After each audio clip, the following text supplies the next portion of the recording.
அவரு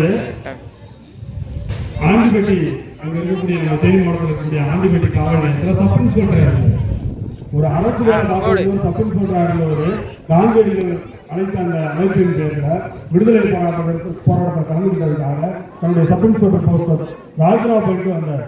யோசித்து பாருங்க, இன்னைக்கு யாராவது நீங்க ஒரு காவல்துறையில் உயர்ந்த அதிகாரியாக இருந்தால் அந்த போஸ்டிங் வேணாம்னு சொல்லிட்டு வருவீங்களா? அதுவும் 1942 காலகட்டத்தில் எவ்வளோ முக்கியமான ஒரு பதவி. ஆனால் அந்த பதவியை உதறிட்டு அவர் என்ன செஞ்சாருன்னா விடுதலை போராட்டத்தை கலந்துக்கிட்டாரு.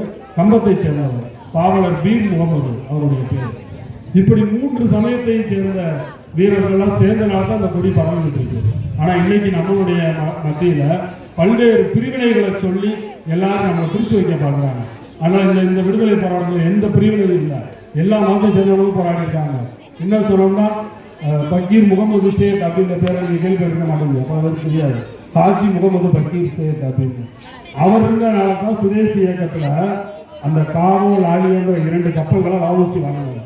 2 லட்சம் ரூபாய் அவர் அன்னைக்கே கொடுத்தாரு.